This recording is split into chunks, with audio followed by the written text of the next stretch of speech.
മലയാളികൾക്ക് ഏറെ പ്രിയപ്പെട്ട താരങ്ങളിൽ ഒരാളാണ് വൈക്കം വിജയലക്ഷ്മി. കാഴ്ചയ്ക്ക് ഇവർക്ക് പരിമിതിയുണ്ട്. എങ്കിലും അതൊന്നും തന്നെ ഇവരെ ഇവരുടെ സ്വപ്നം പിന്തുടരുന്നതിൽ ഒന്നും പിന്തിരിപ്പിച്ചില്ല. ഇന്ന് ഇന്ത്യയിലെ തന്നെ ഏറ്റവും അറിയപ്പെടുന്ന ഗായികമാരിൽ ഒരാളാണ് ഇവർ. സംഗീത മേഖലയിൽ നിരവധി പുരസ്കാരങ്ങളാണ് ഇവർക്ക് ലഭിക്കുന്നത്.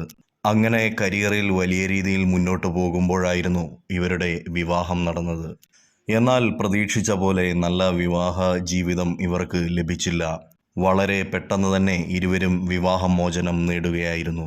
ഒന്നിച്ചു പോകാൻ സാധിക്കാത്തതുകൊണ്ടാണ് വിവാഹമോചനത്തെക്കുറിച്ച് ആലോചിച്ചത് എന്നായിരുന്നു വിജയലക്ഷ്മി പറഞ്ഞത്.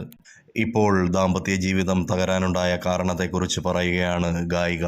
അതേസമയം പുനർവിവാഹത്തെക്കുറിച്ചുള്ള കാര്യത്തെക്കുറിച്ചൊന്നും ഇവർ നിലപാട് വ്യക്തമാക്കുന്നുണ്ട്.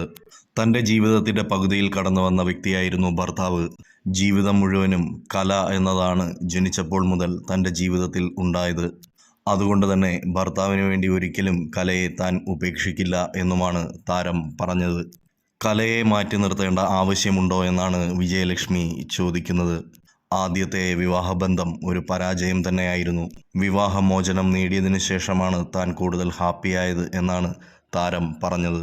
ശേഷം ഒരുപാട് സ്വസ്ഥതയും സമാധാനവും അനുഭവിക്കുന്നുണ്ട് എന്നാണ് താരം പറഞ്ഞത്. നല്ല എനർജിയിൽ തന്നെയാണ് ഇപ്പോൾ ജീവിതം മുന്നോട്ട് പോകുന്നത് എന്നും താരം കൂട്ടിച്ചേർത്തു. ആത്മാർത്ഥമായി തന്നെ സ്നേഹിക്കുന്നവർ ഉണ്ടെങ്കിൽ പുനർവിവാഹത്തെക്കുറിച്ച് ആലോചിക്കും എന്നും താരം പറഞ്ഞു. അതേസമയം പണവും പ്രശസ്തിയും കണ്ട് സ്നേഹിക്കുന്ന ആരെങ്കിലും വന്നാൽ അവരോട് നോ പറയും എന്നും താരം കൂട്ടിച്ചേർത്തു.